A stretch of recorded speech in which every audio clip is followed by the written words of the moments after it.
Assalamualaikum warahmatullahi wabarakatuh. Teman-teman, mari kita lanjutkan kembali untuk belajar membahas soal-soal pretest PPG yang sudah sesuai dengan kisi-kisi yang beredar. Jadi untuk soal-soal yang saya sampaikan saat ini, ada soal-soal sudah saya sesuaikan dengan kisi-kisinya. Mari kita belajar bersama dan semoga teman-teman diberikan kelulusan untuk mengikuti pretest PPG tahun 2022 ini. Mari kita bahas beberapa soalnya. Dan sebelumnya terima kasih kepada teman-teman yang masih setia mengikuti channel ini. Semoga nantinya diberikan kelulusan, dan juga jangan lupa silakan dinyalakan loncengnya. Jadi ketika saya menyampaikan beberapa video yang terbaru, teman-teman tidak ketinggalan. Nah, mari kita bahas beberapa soal yang sesuai dengan kisi-kisi pretest PPG tahun 2022 ini. Untuk soal yang pertama, hasil asesmen seorang siswa tidak memiliki teman akrab untuk belajar 45%, merasa kesepian 30%, dan tidak senang berada di rumah 25%.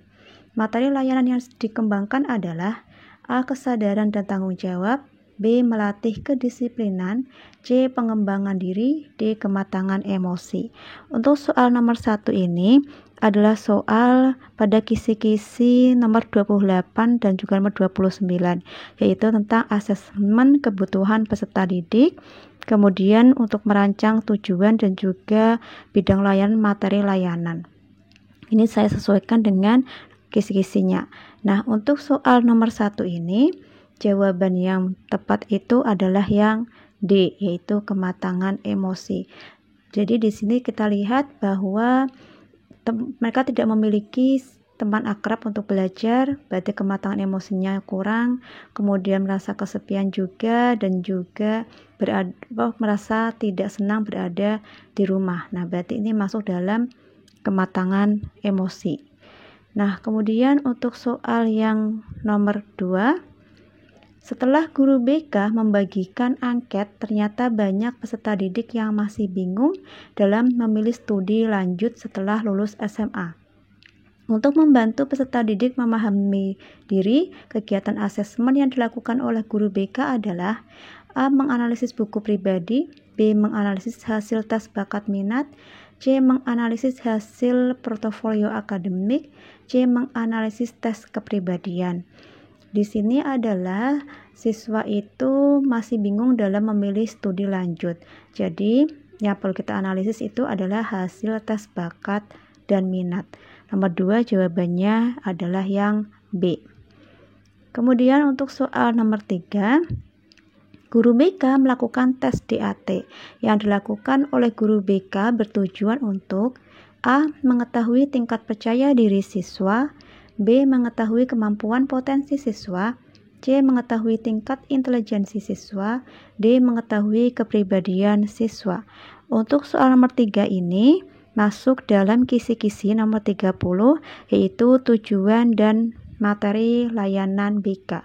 Di sini tujuannya apa guru BK memberikan tes itu, tes DAT, yaitu jawabannya nomor 3 adalah yang B, yaitu untuk mengetahui kemampuan potensi siswa.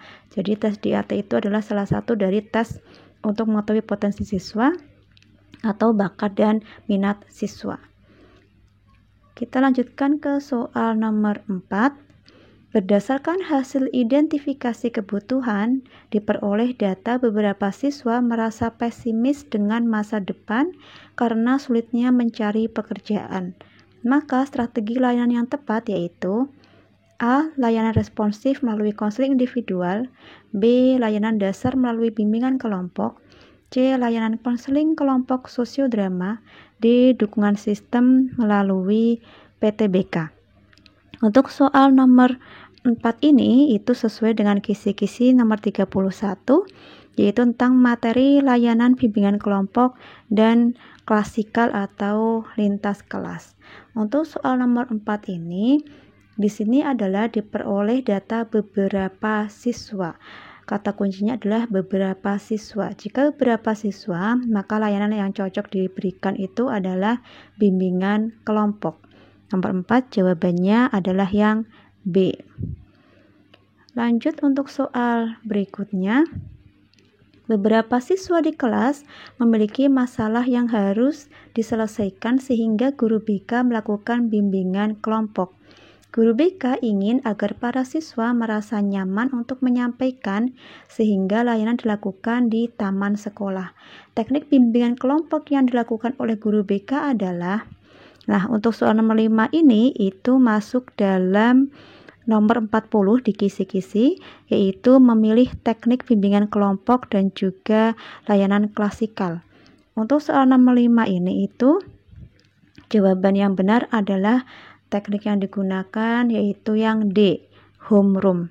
Jadi homeroom itu adalah teknik penciptaan suasana kekeluargaan yang digunakan untuk mengadakan pertemuan dengan sekelompok siswa di luar jam-jam pelajaran dalam suasana kekeluargaan dan dipimpin oleh guru atau konselor. Kita lanjut ke soal nomor 6. Ibu Sinta mengajar di kelas 10. Hampir semua siswanya belum memahami lingkungan sekolah, sehingga Bu Sinta memberikan layanan kepada para siswa.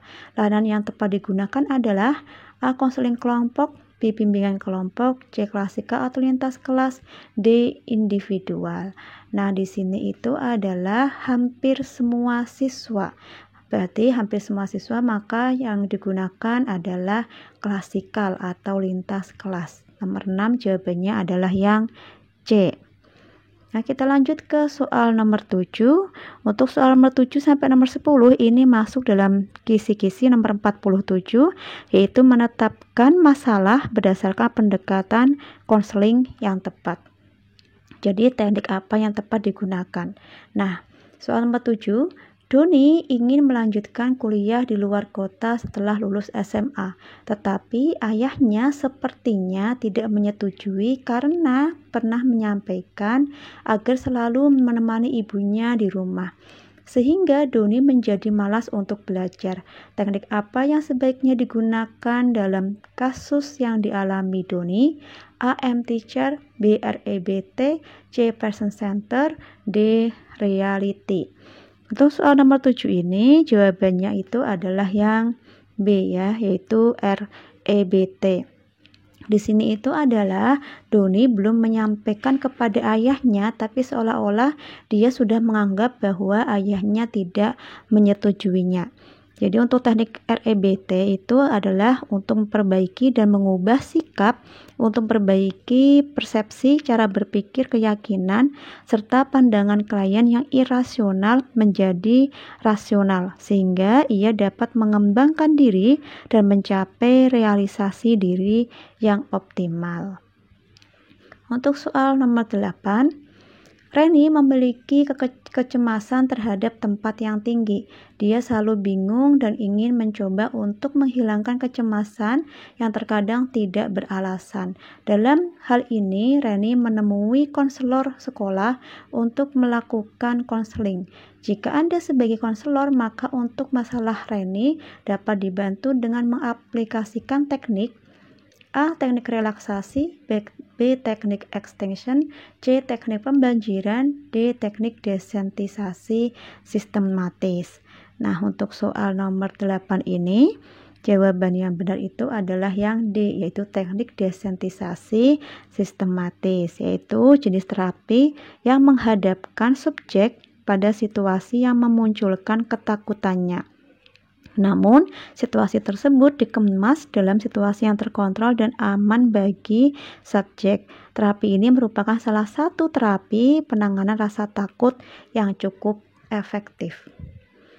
Soal nomor 9.